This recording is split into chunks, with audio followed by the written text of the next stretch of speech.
My daughter left her autistic 5-year-old on my doorstep. And then she disappeared. That was 11 years ago. Everyone around me said the same thing back then. He won't make it. He's too different. Too much work. They were dead wrong. But I didn't know that yet. Back then, all I knew was that it was a cold November evening, the kind where the sky goes gray way too early, and the air smells like rain even when it hasn't started yet. I was standing in my doorway, holding my coat shut with one hand, staring at my daughter's car as it pulled away. She didn't even look back.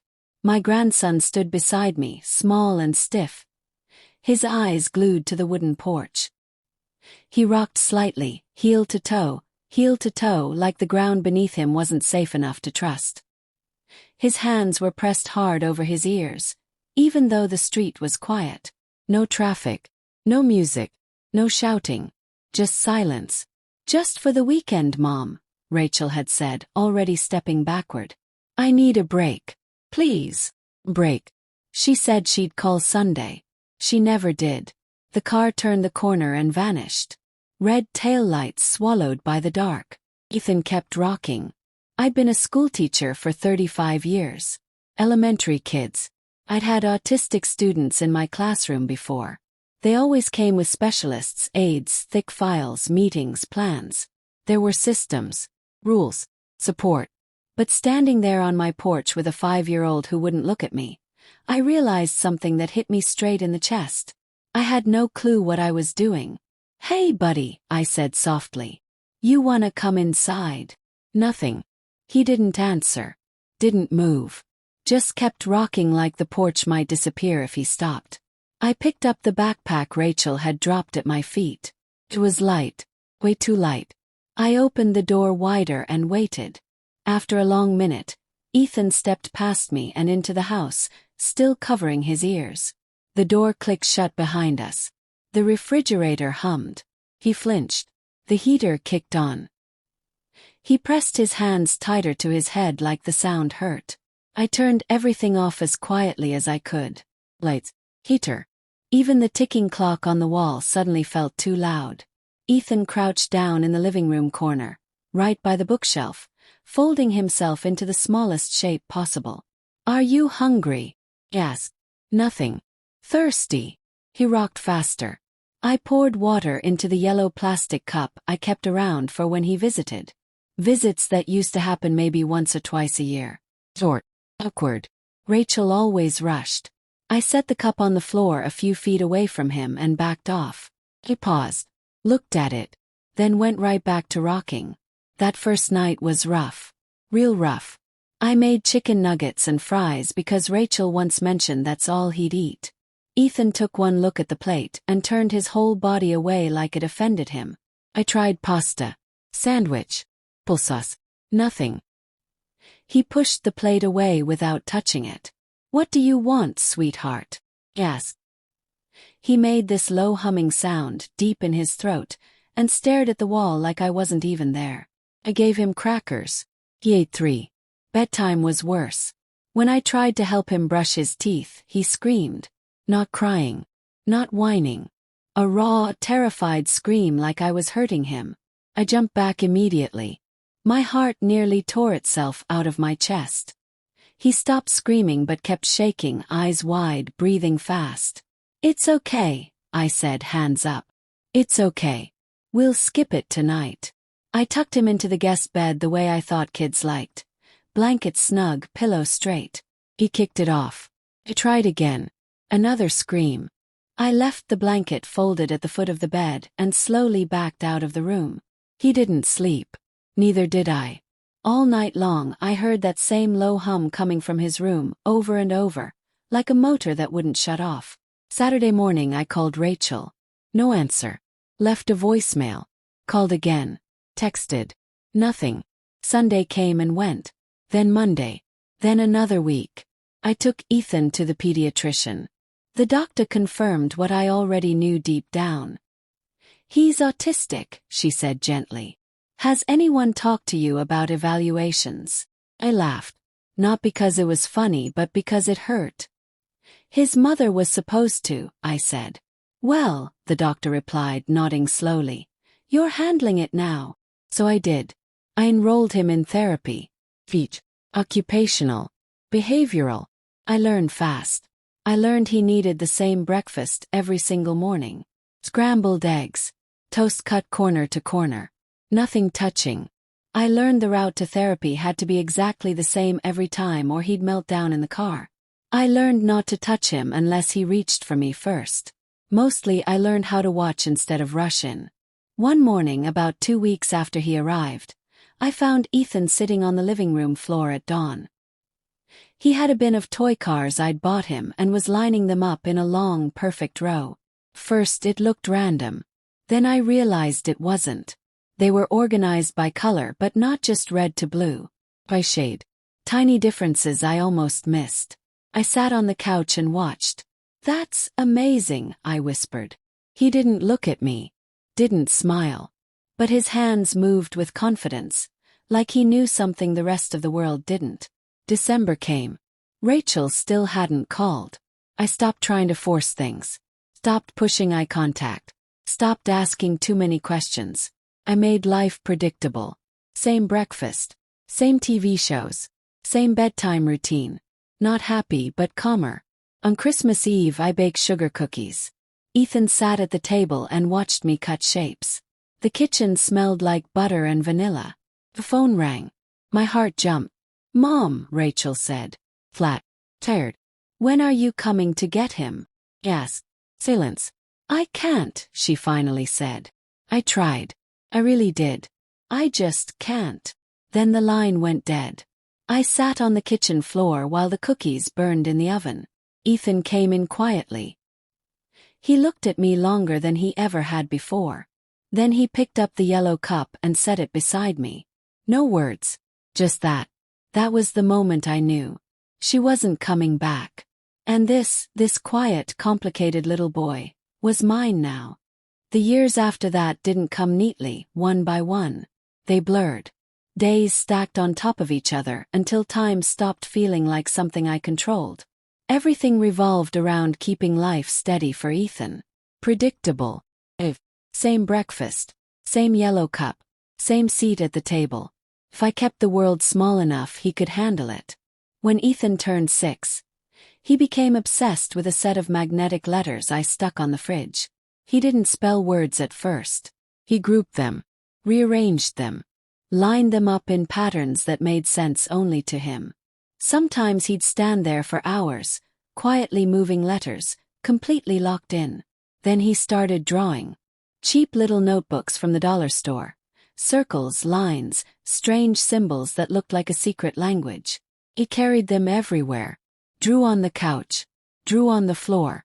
Drew sitting cross-legged under the kitchen table. I asked his therapist about it. "He's tracking his world," Dr. Lin told me. "It helps him feel in control." So I let him. Notebook after notebook filled up. By 7, the symbols turned into letters. By 8, short words. By 9, full sentences. He ate. Where we went. Like he was building a record, just in case. One spring morning when he was 8, I was making breakfast. Scrambled eggs, toast, same as always. When Ethan spoke without looking up from his notebook. "Why did Mom leave?" The spatula nearly fell out of my hand. 3 years of mostly silence. And that's what came out. I sat across from him, heart pounding. "She said she couldn't handle it," I said. "That doesn't mean it was your fault." He nodded once, wrote something down, and went back to his notebook like the conversation was finished. I cried in the bathroom so he wouldn't hear me. School wasn't easy. Ethan was smart, too smart, but he didn't play the game teachers expected. He didn't like group work. He covered his ears during music class. He hated sudden changes. The principal called me in one afternoon and suggested moving him to a special needs classroom. "It'll be less stressful for everyone," he said. "Less stressful for who?" Yes. They talked about social skills. About eye contact. About behavior. I talked about grades. About reading levels. About math scores that were years ahead. I fought. Hard. I won but barely. That was when I started keeping binders. Medical. Cool. Therapy. Legal. Color-coded. Dated. Labeled. Ethan watched me one night as I organized papers across the kitchen table. You should sort those by date first, he said. Then by category. He was right. At 10 years old, he reorganized my entire system in under 15 minutes. That was the first time I realized something important. Ethan didn't struggle with order. He needed it. When he turned 10, the therapist suggested a tablet for communication. I saved for months and bought one. He mastered it in a day. Then he started scanning his notebooks, saving copies, making backups. So I don't lose anything, he said. Lose what? Everything. By 11, he noticed patterns everywhere. Traffic lights, door receipts, people's faces. He doesn't like me, Ethan said once after a parent-teacher conference. How do you know? His smile didn't reach his eyes. He was right. 12, he started asking for documents. His birth certificate, school records, medical files. I just want to see everything, he said. I helped him scan them. I thought he was trying to understand his past.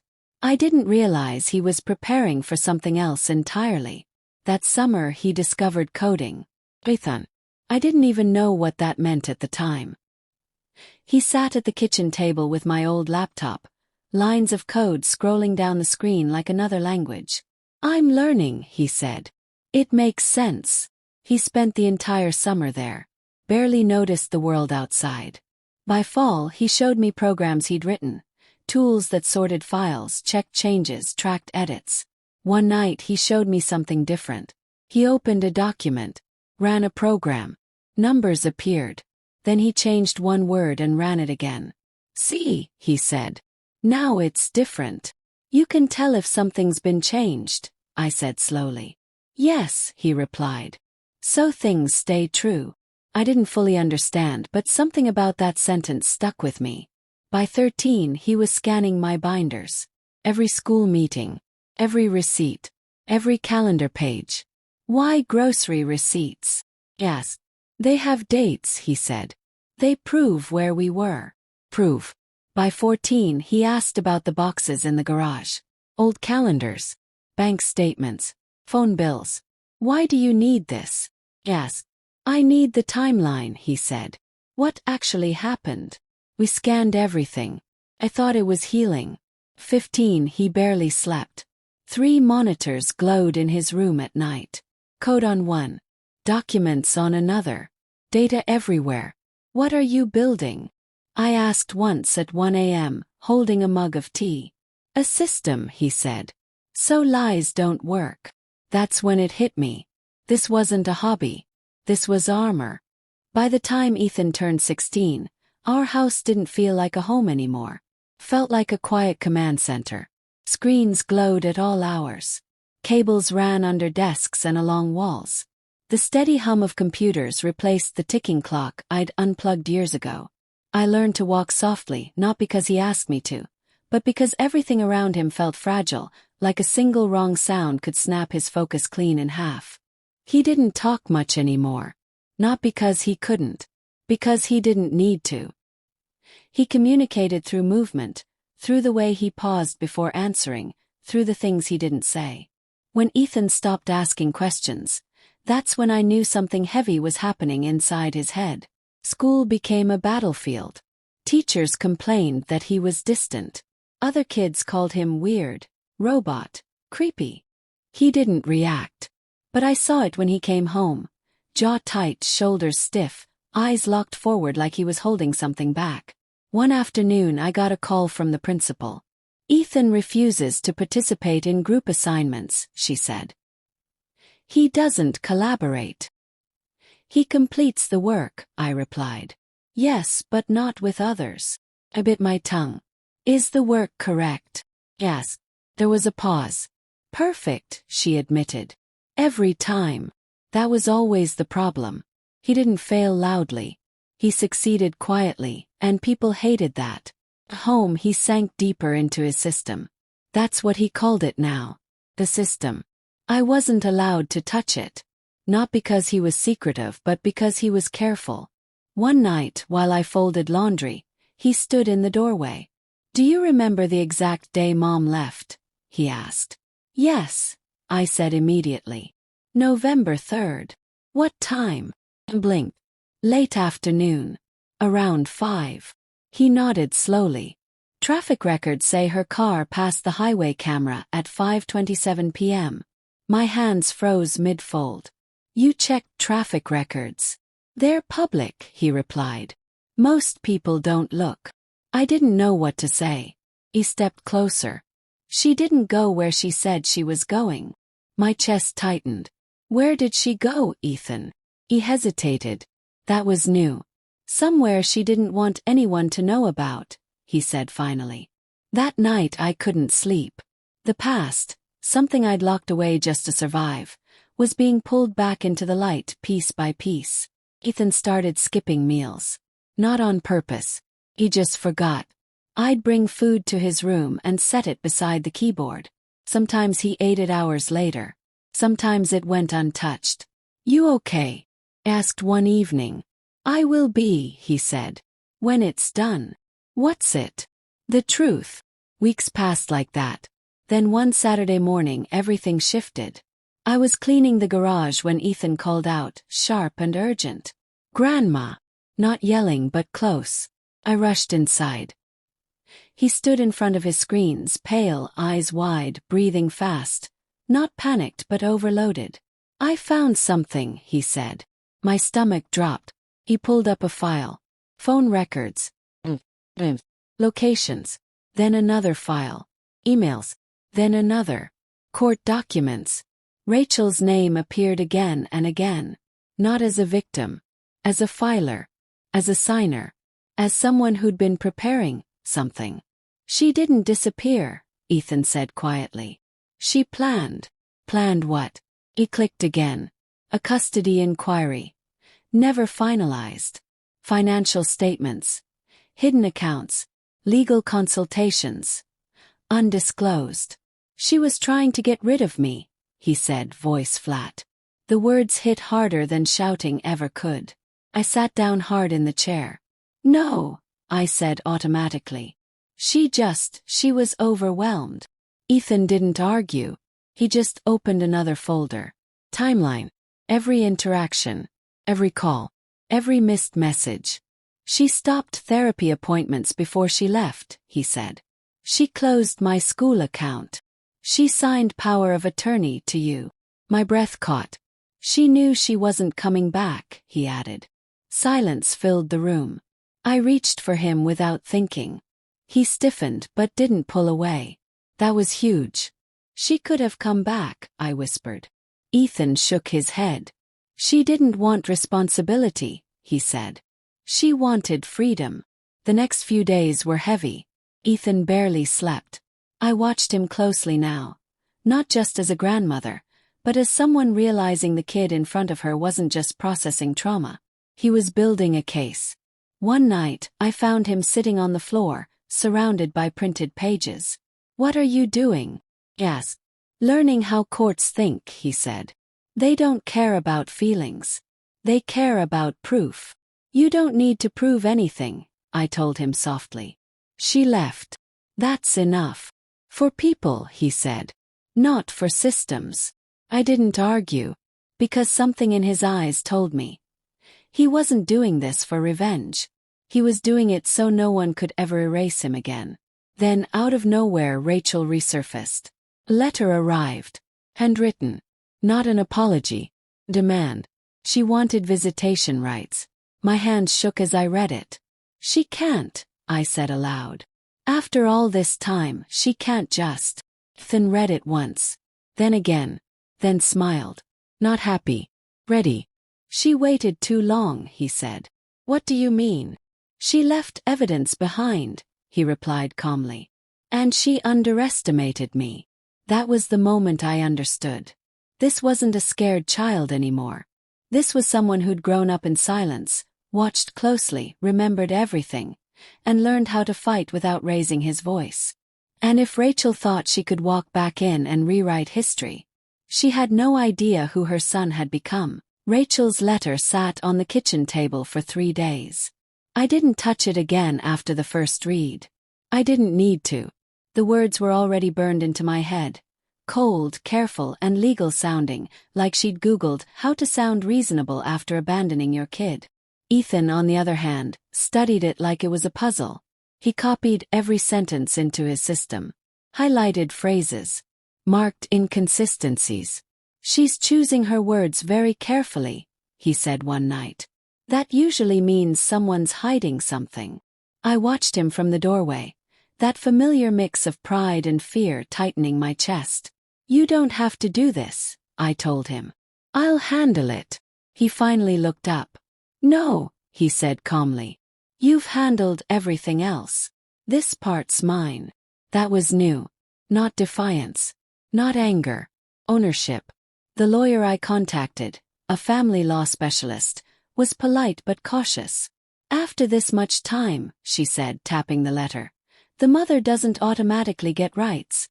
But if she pushes, it can still get messy." "How messy?" I asked. "Court," she replied. "Evaluations. Testimony." I glanced at Ethan. He didn't flinch. Actually, he leaned forward. "What kind of testimony?" he asked. The lawyer blinked. "Well, records, timelines, proof of abandonment." "I have those," he said. She raised an eyebrow. "I have more than that," he added. For the first time since Rachel's name re-entered our lives, I felt something close to confidence. Not because the system was fair, but because my grandson understood it better than most adults. Over the next few weeks, Ethan transformed his room again. This time it wasn't just computers and code. It was preparation. He printed documents, thousands of pages, and organized them into binders thicker than my wrist. Each one labeled. Each one indexed. Each one cross-referenced digitally. Dates matched locations. Phone calls matched emails. Silences matched intent. "This is what they look for," he explained one evening, pointing to a chart. "Patterns. Behavior over time." I made coffee and sat beside him. "What happens if they don't believe you?" I asked quietly. He paused. "Then I show them more," he said. "Truth doesn't panic." That sentence stayed with me. Rachel's attorney made the first move. A formal request for visitation. Then mediation. Then court. The day the papers arrived, my hands shook so badly I had to sit down. Ethan read them, nodded once, and slid them into a folder labeled Phase 1. I didn't ask what Phase 2 was. I wasn't sure I wanted to know. The court ordered evaluations, psychological assessments, home inspections, interviews. A social worker came to the house one afternoon, clipboard in hand, smile practiced. She asked Ethan questions in that slow, careful voice adults use when they think a kid is fragile. "How do you feel about your mom?" she asked. Ethan thought for a moment.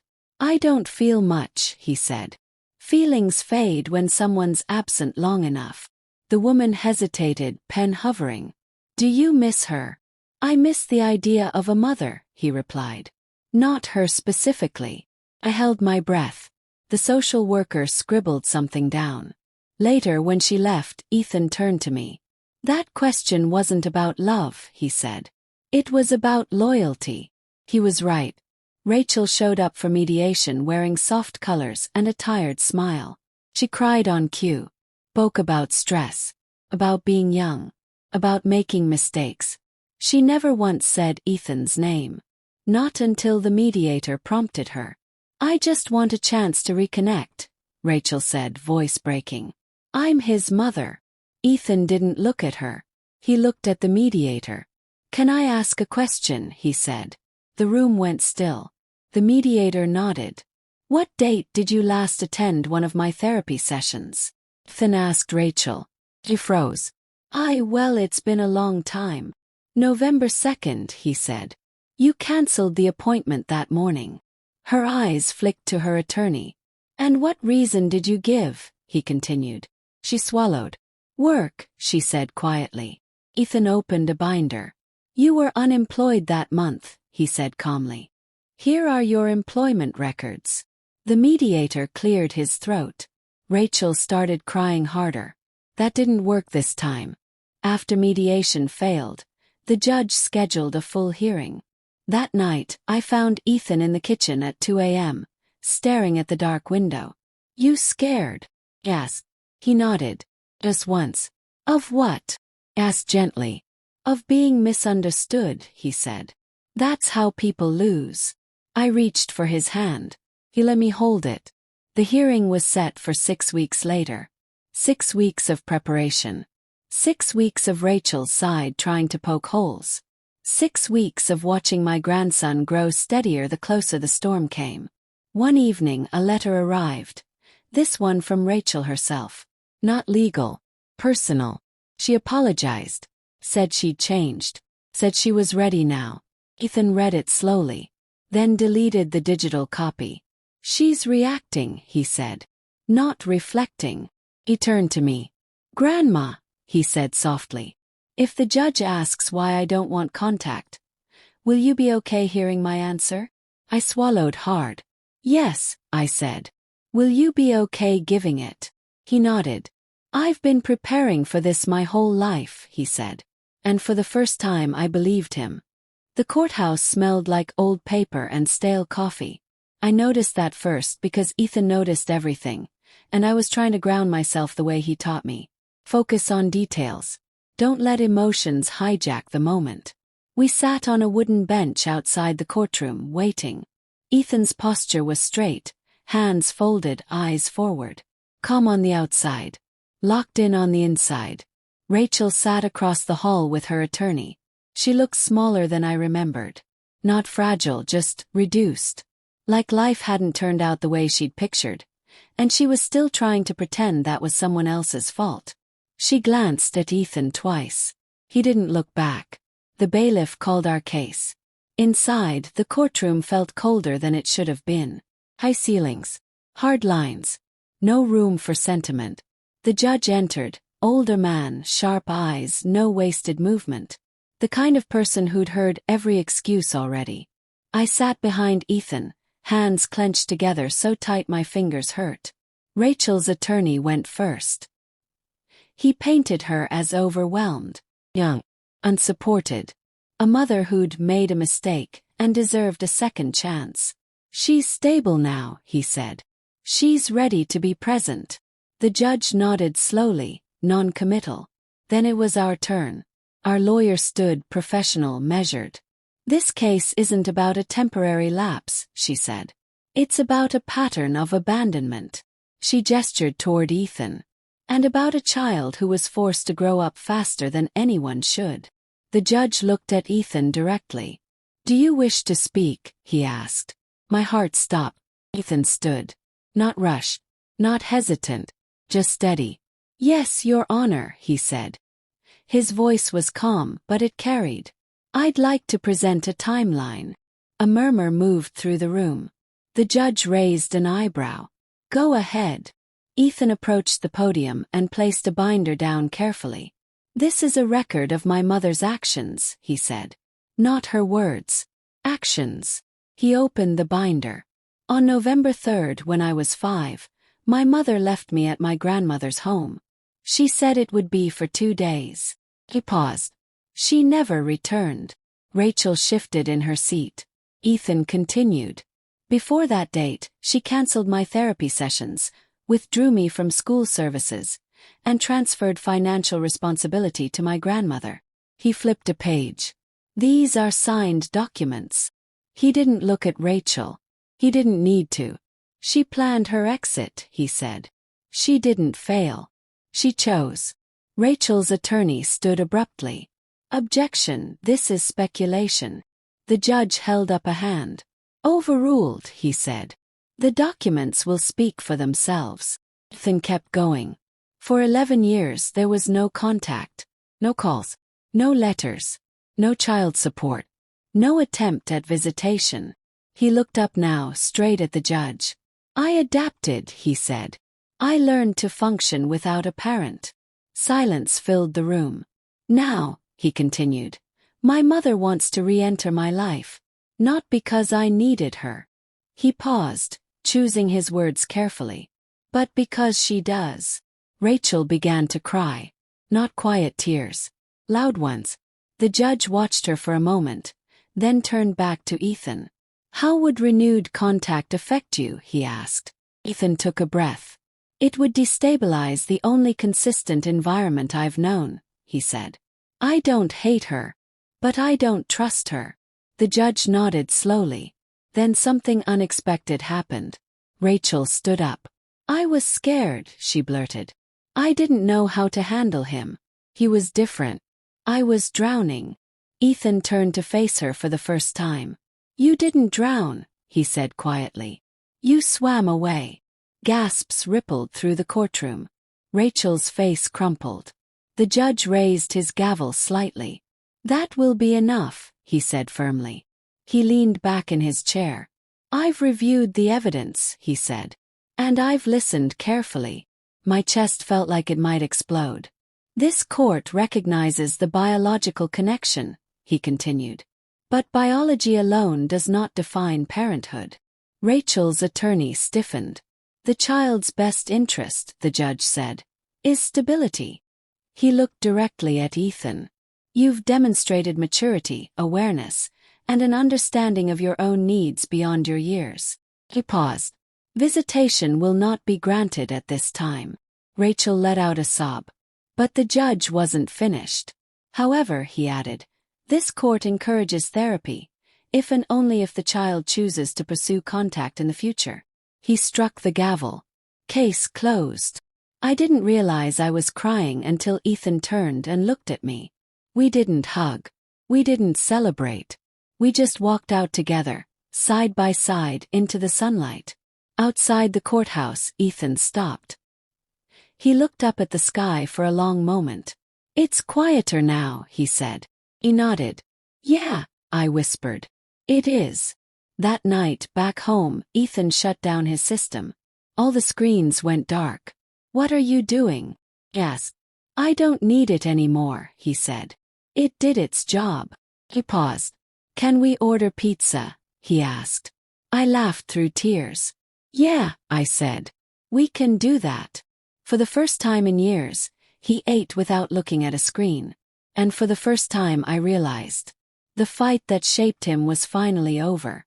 The house felt different after the court case. Not lighter. Not happier. Just quieter in a new way. Like a storm had passed, but the air hadn't decided what it wanted to do yet. Ethan went back to school the following Monday like nothing had happened. Same hoodie. Same backpack. Same neutral expression.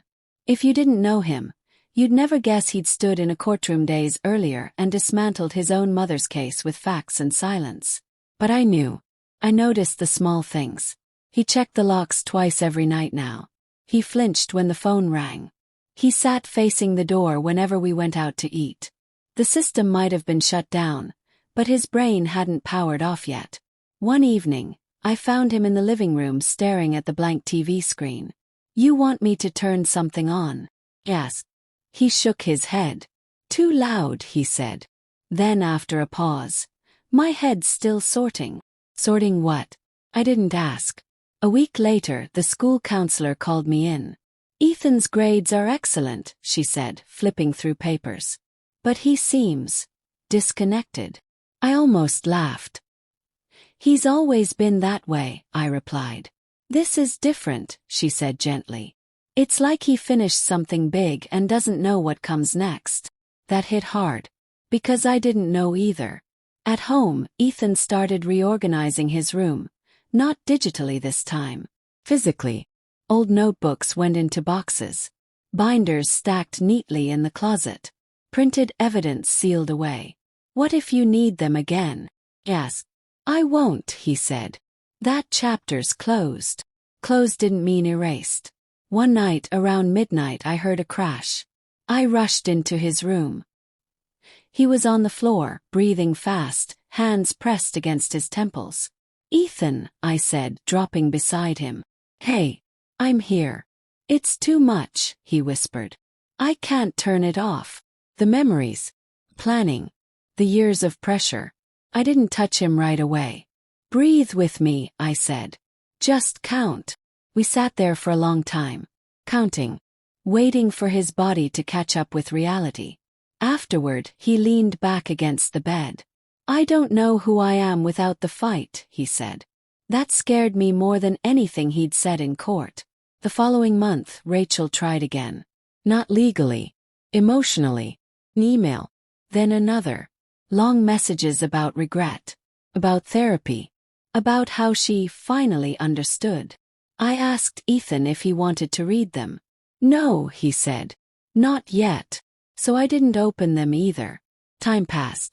Spring crept in quietly. Trees bloomed. Birds came back. Life kept moving like nothing monumental had happened. Ethan started walking in the evenings. Same route. Same pace. Sometimes I joined him. Sometimes he went alone. One evening, he stopped near the park and watched a father teaching his kid how to ride a bike. The kid fell.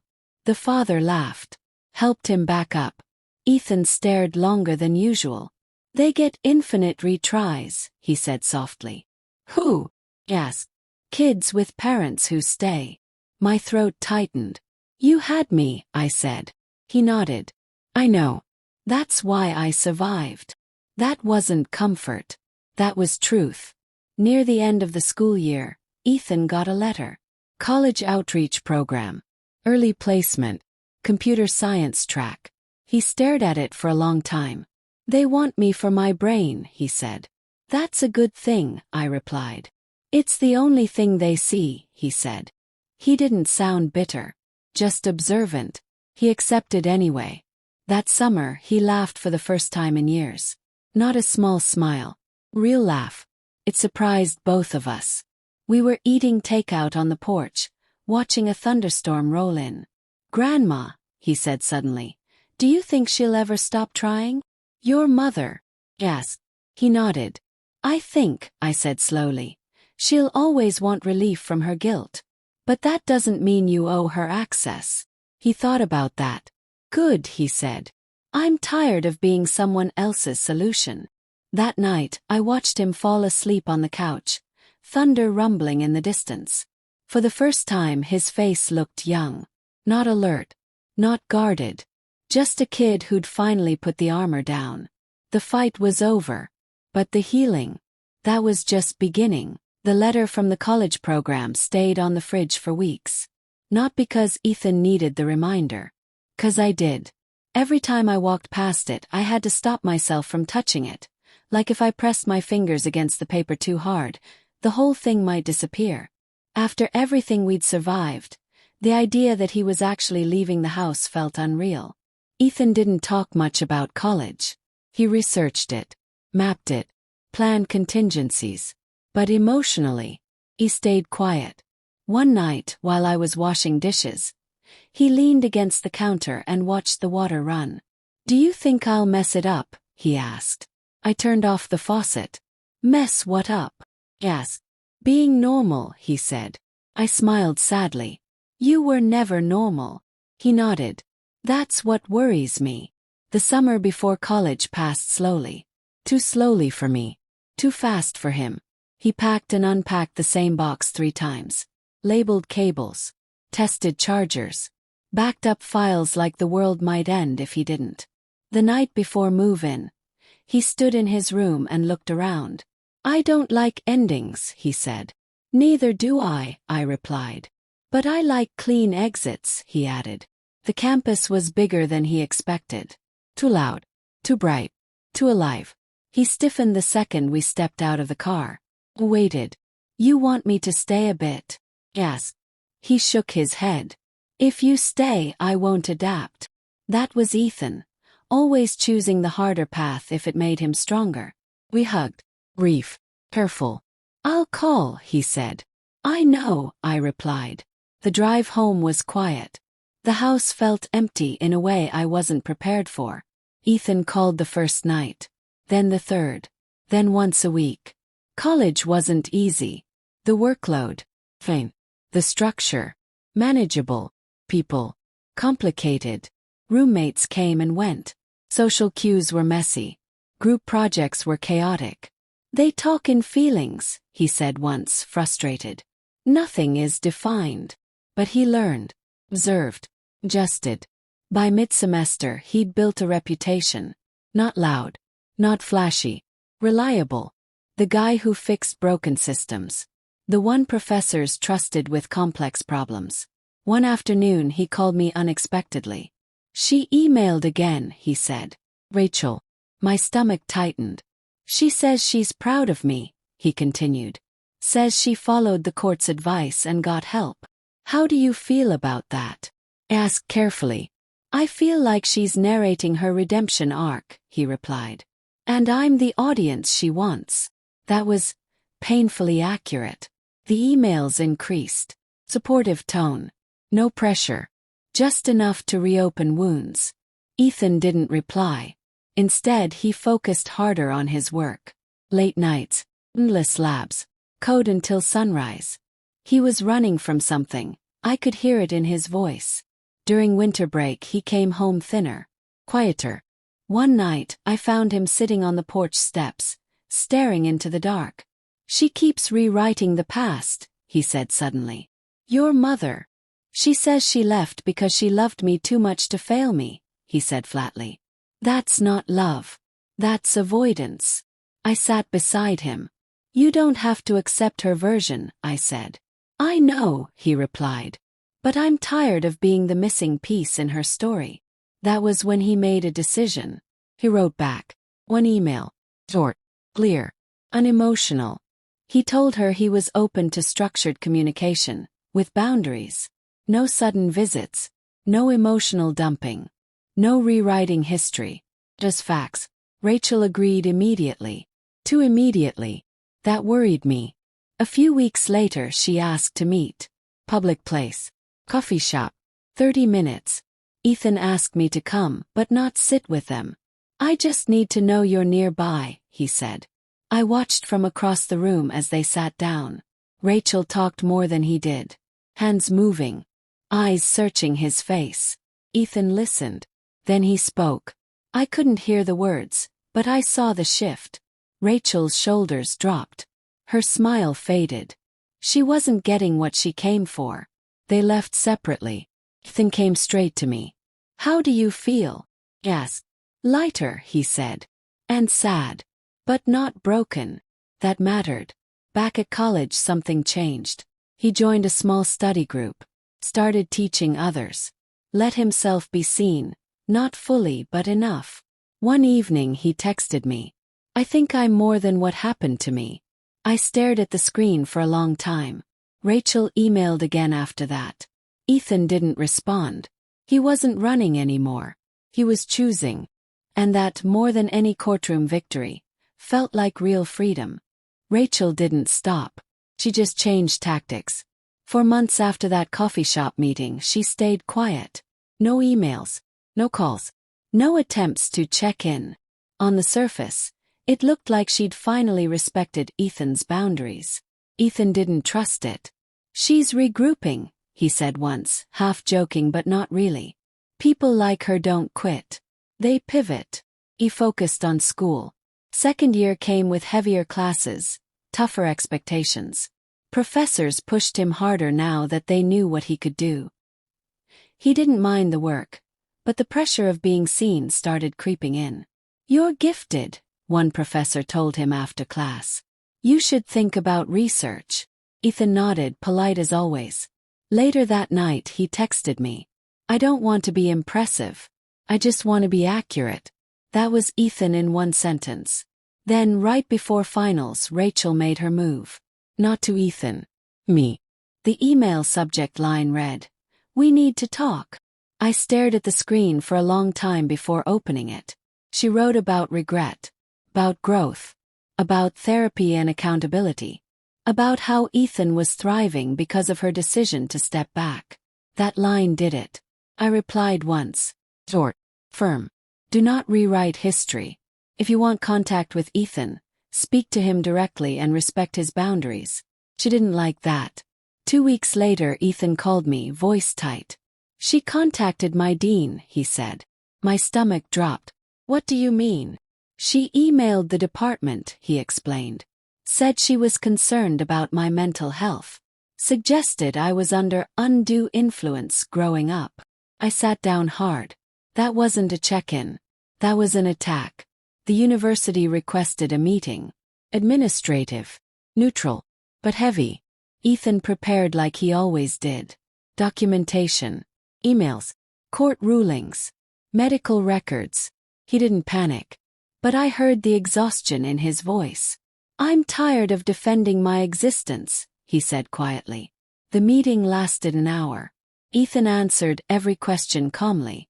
Provided proof. Explained boundaries. By the end, the administrators looked uncomfortable. One of them cleared his throat. "We see no cause for concern," he said. "And we'll be documenting this incident." Rachel's attempt backfired. Hard. Ethan didn't celebrate. He shut down for 3 days. Didn't answer messages. Didn't leave his dorm. I drove up unannounced. When he opened the door, his eyes were red, not from crying but from not sleeping.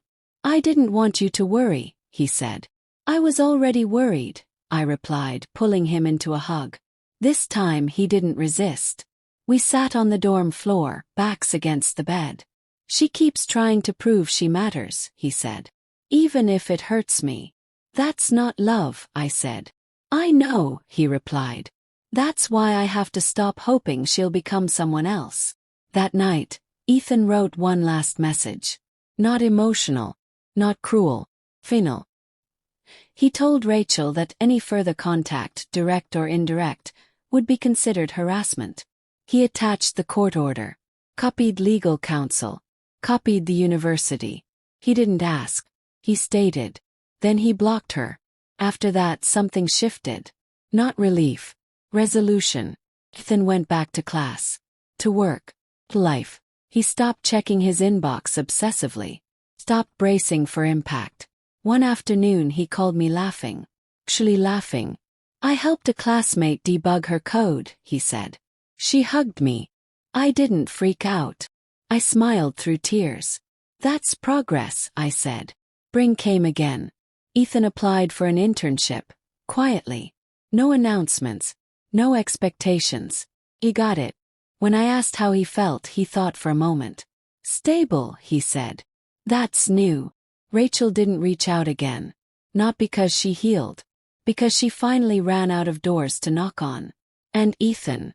He didn't just survive her last move. He ended it. On his terms. After Rachel disappeared for good, life didn't suddenly turn bright. Turned steady. And for Ethan that was better. Stability wasn't loud. It didn't announce itself. It showed up in small, almost boring ways. Sleeping through the night, answering texts without hesitation, walking into rooms without scanning for exits. He finished his second year strong. Not at the top of the class by choice. "I don't need to win," he told me once. "I just need to understand." The internship started that summer. Big city. Glass building. Badge access. The first week overwhelmed him. Too many people. Too much noise. Too many unspoken rules. But code. Code didn't lie. His supervisor called him precise. Not fast. Not flashy. Precise. That became his reputation. He found comfort in routine again. Morning coffee, same seat on the train, same lunch at the same place. Predictability wasn't a weakness. It was how he stayed present. One evening he called me from his apartment. "I bought a plant," he said. "A what?" I laughed. "A plant," he repeated. "It needs regular care." I thought it might help me practice staying. I didn't joke this time. "That's good," I said softly. He named it Bite. Of course he did. That fall, something unexpected happened. Ethan made a friend. Not a study partner. Not a teammate. A real friend. Her name was Maya. She was blunt, sarcastic, and allergic to nonsense. She didn't push him to talk. Didn't fill silence just to hear herself speak. She lets things be awkward, he told me. It's efficient. They worked late nights together, shared food, argued over logic problems like it mattered. One night he texted me. I told her about Mom. She didn't try to fix it. That meant everything. Rachel stayed gone. Not even an indirect attempt. Time began doing what it always does. Putting distance between wounds and the present. But scars stayed. During winter break, Ethan came home and reorganized the garage again. This time he threw things out. Old boxes, old papers, old reminders. What if you regret it? Yes. I won't, he said. I remember without proof now. We cooked together more. Oh, more. Sometimes we didn't talk at all. One night, while we ate quietly, he said, I used to think surviving meant always being ready. Waited. Now I think it means knowing when you're safe.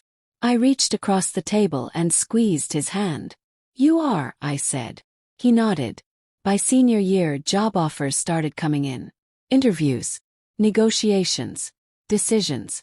He didn't chase the biggest salary. He chose balance. I don't want my whole identity tied to output, he said. That sentence would have shocked me years ago. The graduation ceremony was loud. Too loud. Ethan wore earplugs and didn't care who noticed. When his name was called, he walked across the stage calmly. No big smile. No wave. But when he spotted me in the crowd, he paused. Just a second. Enough. That was his version of celebration. Afterward we took pictures. He looked whole. Not healed. Not untouched. But integrated. Later that night we sat on the porch again, same place as years before. I don't think about her much anymore, he said. That's okay, I replied. It's not forgiveness, he added. It's distance. That was Ethan's truth. And it was enough. He didn't become someone loud. He became someone solid. And for a boy once abandoned without explanation, that was the greatest victory of all. Time doesn't heal everything. But it does change what hurts. Years passed in a way that felt almost unreal to me. Ethan moved into his own place. A small apartment with clean lines, neutral colors, and just enough furniture to function. Nothing extra. Nothing chaotic. Order but not obsession. I helped him unpack the last box. Inside were a few books, his laptop, and one old notebook. The first one he ever filled with symbols as a child. You keeping that? Yes. He nodded. It reminds me where my brain learned to feel safe. He hung no family photos on the wall. Not because he rejected the idea of family. Because he was building one differently. Work suited him. He didn't climb ladders aggressively. He didn't chase praise. But people noticed him anyway, the way he solved problems others avoided, the way he spoke only when it mattered. Eventually, he was trusted with things that couldn't break. One night he called me after work. They asked me to mentor someone, he said. How do you feel about that? Yes. I don't want to shape someone, he replied. But I can support them. That was growth. Not recreating control. Just offering stability. Rachel stayed gone. Not even rumors. At first, I worried that would hurt him. That unanswered endings would leave open wounds. But Ethan didn't need closure. He needed continuity. And he built it. On his own terms. He came over for dinner every Sunday. Same time. Same seat. Different conversations. Sometimes he talked about work. Sometimes about books. Sometimes about nothing at all. One night, out of nowhere, he asked, Do you think she knows what she lost? I took my time answering. I think, I said slowly, she knows something is missing. But she might never know exactly what. He nodded. That's okay, he said. It's not my job to explain it. That sentence felt like the final lock clicking into place. A year later he started therapy again. Not because he was breaking. 'Cause he was curious. I want to understand myself without urgency, he told me. That made me proud in a way I can't explain. One afternoon I found him going through old photos. Not with sadness. With distance. He picked one up, him at 5, standing stiffly on my porch. She thought I'd always be this, he said quietly.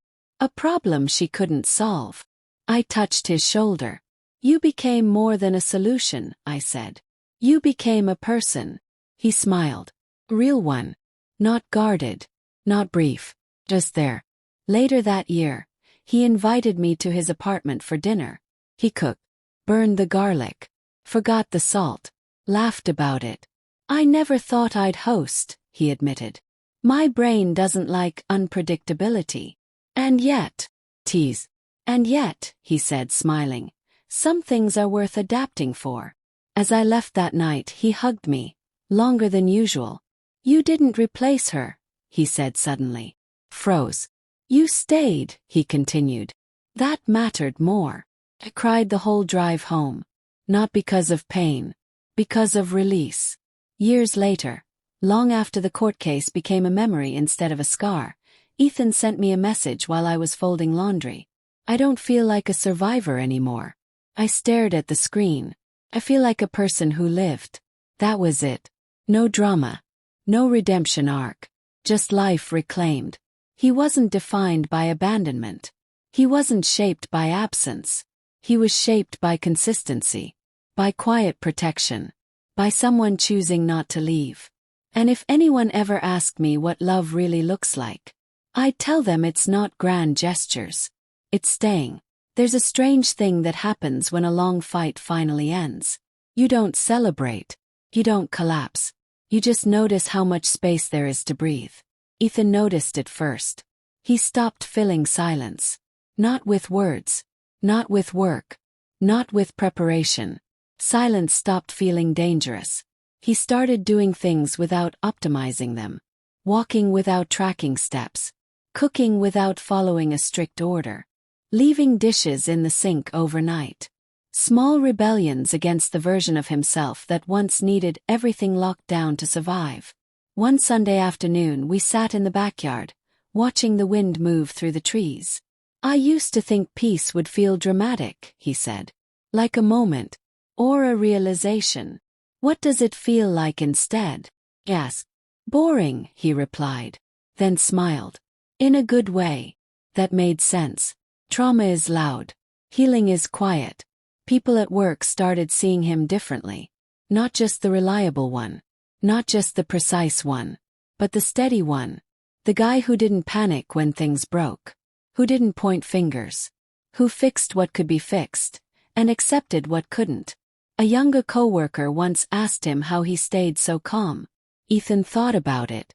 I grew up without backup, he said. So now I don't waste energy pretending things won't go wrong. That honesty stuck with people. He didn't become inspirational. He became trusted. Rachel crossed my mind less and less. Not because I forgave her, but because she stopped being relevant to the present. One afternoon I found an old box while cleaning the attic. Photos, school papers, birthday cards Rachel had once sent and then stopped. I hesitated before calling Ethan. You want these? I asked. There was a pause on the line. Then, no. Just that. No anger. No explanation. He didn't need artifacts to validate what he'd lived. Later that year, something unexpected happened. Ethan fell in love. Not suddenly. Not dramatically. Slowly. With Maya. She moved through his life the same way he did. Observant, honest, unforced. She didn't try to heal him. Didn't compete with his past. She just showed up. Consistently. The first time he told me about it, he looked uncomfortable. I don't know how to do this, he admitted. I'm bad at emotional risk. You don't have to be good at it, I said. You just have to be real. He nodded. That was always his strength. They didn't rush. They built routines. Shared grocery lists. Learned each other's quiet signals. One evening, Ethan told me something that made my chest tighten. She asked about my mom, he said. And? Asked carefully. I told her the truth, he replied. Not the whole story. Just the shape of it. How did she react? She listened, he said. Then asked what kind of future I wanted. That question mattered more than any apology ever could. On his birthday that year, Ethan invited a small group over. No speeches. No surprises. Just food and calm laughter. At one point, I watched him across the room. Relaxed, present, alive in a way that had nothing to do with survival. Hit me then. He wasn't healing anymore. He was living. Later that night, after everyone left, he helped me carry dishes to the kitchen. "Grandma," he said softly, "do you ever think about what would have happened if she stayed?" I thought for a long moment. "Yes," I said honestly. "Sometimes." "And?" he asked. "I think," I said, "you might have grown up smaller." He nodded. "So do I." That wasn't bitterness. That was clarity. Some losses carve space instead of wounds. And in that space, Ethan built a life that didn't need to prove anything. Just needed to exist. There's a point in life when the past stops chasing you. Not because it disappears, but because you finally walk faster than it does. Ethan reached that point quietly. No announcement. No breakthrough moment. Just a gradual shift where his memories stopped feeling sharp and started feeling distant. Like photographs left in the sun too long. Still recognizable. Just softer around the edges. He moved in with Maya a year later. Not because he needed her. 'Cause he chose her. That difference mattered to him more than anything. They picked an apartment together. Second floor, lots of natural light, nothing fancy. Ethan measured every room before they signed the lease. Maya laughed and let him do it. "You don't have to control everything," she teased. "I know," he said. "But it helps me relax." She understood that balance instinctively, when to push, when to step back. Watching them together felt strange at first. Not wrong. Just unfamiliar. I was so used to seeing Ethan as someone guarding himself that seeing him open, even a little, felt like watching a different version of him step into the light. One evening, the three of us ate dinner together. At some point, Maya excused herself to take a call. Ethan stayed quiet, eyes on his plate. "She makes plans," he said suddenly. "Like future plans. That scares you?" "Yes." He shook his head. "It scares me how much I want them," he replied. That was the risk he'd avoided his whole life. Wanting. Because wanting meant something could be taken away. But now he was learning something new.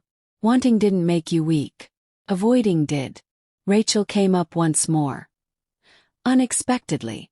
Not from her. From a distant relative who reached out, asking questions, filling in gaps with assumptions and half-truths. I told Ethan. He sighed. Not in frustration but in finality. "I don't want to correct her story," he said. "I want to stop participating in it." That was his closure. Not confrontation. Not forgiveness. Non-participation. Later that year, Ethan switched jobs. Better hours. Less pressure. Same respect. "I don't want my life to be impressive," he told me. "I want it to be sustainable." That word, sustainable, said everything. He started mentoring kids on the spectrum through a local program. No speeches. No inspiration quotes. Just sitting beside them, explaining systems in ways that made sense. One kid asked him once, "Do you ever feel broken?" Ethan thought for a long moment. "No," he said finally. "But I used to feel unfinished." That answer stayed with me. On a quiet afternoon, while sorting old things, I came across Rachel's first voicemail. The one she left years ago, saying she needed just a weekend. I stared at the phone for a long time. Then I deleted it. Not out of anger. Out of completion. That night, Ethan and I sat together, watching the sun drop behind the houses. "Do you regret anything?" asked him. He considered it carefully. "I regret that it had to hurt," he said. "But I don't regret who it made me." He nodded. Some stories don't end with forgiveness. They end with understanding. And some people don't come back. They fade out of the frame while life continues in focus. Ethan didn't get the mother he deserved. But he built a life that didn't revolve around that absence. He built something steady. Something real. And as I watched him laugh with Maya in the kitchen later that evening, I realized something important. This wasn't a story about abandonment anymore. It was a story about continuity. About staying. About choosing not to pass pain forward. And that felt like an ending that didn't need fixing. Some lives don't end with a lesson. They end with a pattern. Ethan's life became that kind of pattern. Subtle, repeatable, steady enough to lean on. Years passed in a way that didn't feel dramatic at all. He and Maya settled into something real. Not perfect, real. They argued about dishes, about schedules, about how much silence was too much. But they always came back to the same place. Listening instead of winning. That mattered more than love declarations ever could. Ethan bought a small desk for the apartment. Nothing fancy. Just solid wood. No drawers. "I don't need to hide things anymore," he said. He kept it near the window. Natural light helped him think. At work, he stopped being the quiet one in the background. Not louder, just clearer. When projects stalled, people came to him. When conflicts rose, he grounded them. He didn't dominate conversations. He simplified them. "Let's define the problem first," he'd say. That sentence became his signature. One evening, he came over for dinner carrying a thin folder. "I got asked to speak," he said. "Speak where?" "Asked." "At a small conference," he replied. "About system design. And resilience." That second word hung in the air. "You don't have to," I said quickly. "I know," he replied. "But I want to, on my terms." He spoke without mentioning his mother. No origin story. No trauma reveal. He talked about clarity. About building systems that don't collapse under stress. About designing things that assume failure and still function. People listened. Afterward, a young man approached him. "I grew up like you," he said quietly. "No one stayed." Ethan didn't flinch. "I'm glad you're still here," he replied. That was it. No advice. No fixing. Just recognition. At home, Ethan and Maya talked about the future more openly now. Not timelines. Not guarantees. Possibilities. One night, Maya asked him if he was afraid of becoming a parent someday. He didn't answer right away. "Yes," he said finally. "But I'm more afraid of not becoming one because of fear."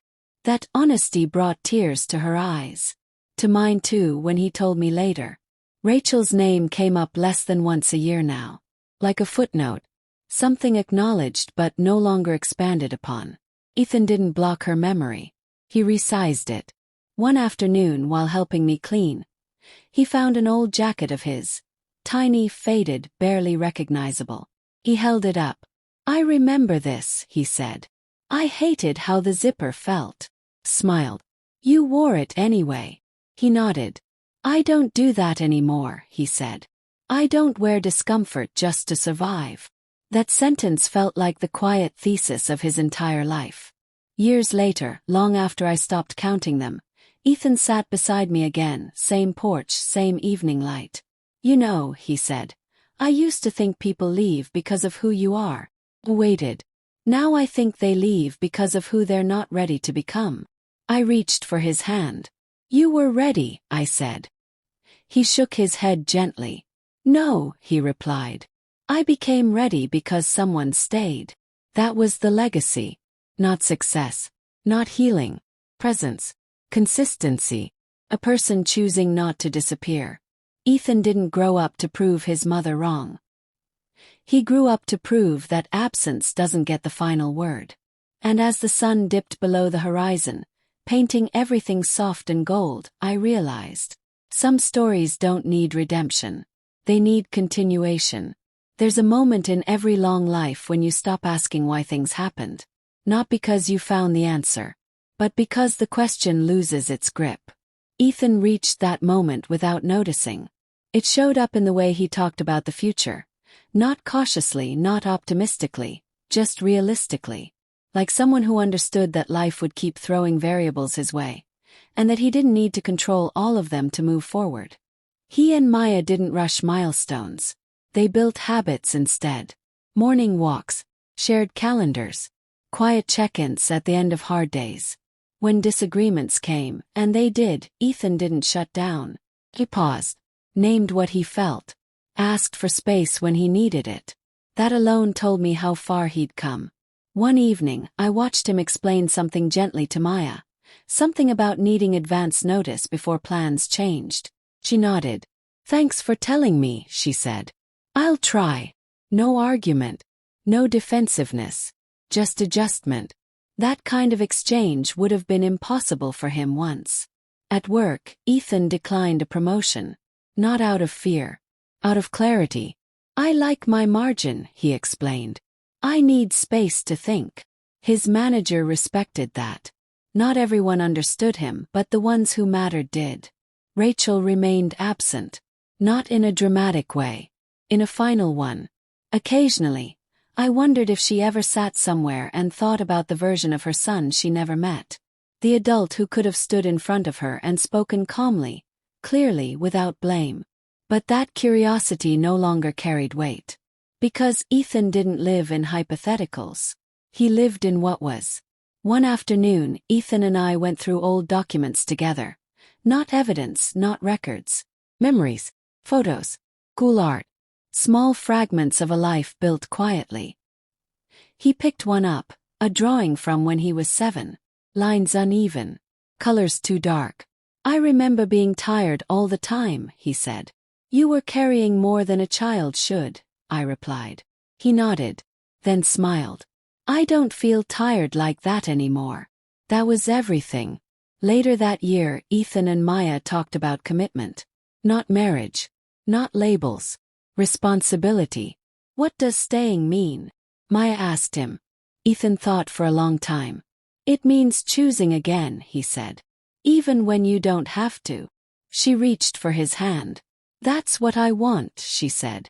And he believed her. One quiet night, long after dinner, Ethan sat across from me and asked a question he hadn't asked in years. Do you ever resent her? He asked. I didn't answer right away. I resented the silence, I said finally. Not the person. He nodded slowly. That makes sense, he said. Silence is what hurt. We sat there, letting that truth rest between us. As if on cue, the wind picked up outside, rustling the trees. Change constant and gentle. Ethan stood and stretched. I think, he said almost to himself, that I'm done explaining my life. Smiled. You don't owe anyone a narrative, I said. He smiled back. That night, as I watched him leave, I realized something profound. The boy who once needed everything documented had learned to trust memory. The young man who once prepared for worst-case scenarios had learned to expect continuity. And the child who was once left behind had learned something far more powerful. That staying isn't an act of obligation. It's a choice you make every day. Some endings don't announce themselves. They arrive softly, like you've been standing in the right place long enough for life to settle around you. Ethan didn't wake up one day and feel finished. But he did wake up one morning and realize he wasn't bracing for impact anymore. That mattered. He and Maya moved again, this time by choice, not necessity. A slightly bigger place. More light. A small balcony with room for 2 chairs and a plant that refused to die. Ethan watered it on a schedule. Maya watered it when she remembered. It survived anyway. That felt symbolic. One evening, they sat on the balcony watching the city quiet down. I don't feel like I'm waiting anymore, Ethan said. For what? Maya asked. For the other shoe to drop, he replied. She leaned her head against his shoulder. It doesn't always, she said. He believed her. That was new. At work, Ethan took on a small leadership role. Not managing people, just guiding direction. He asked good questions. Created space for others to think. People listened. Not because he demanded it. 'Cause he made sense. One day, a coworker asked him why he was so patient. Ethan smiled faintly. Because chaos already had its turn, he said. Rachel crossed my mind once that year, briefly. Not with anger. Not with sadness. With neutrality. That surprised me. Ethan noticed the change too. I don't feel anything when I think about her, he admitted. Is that bad?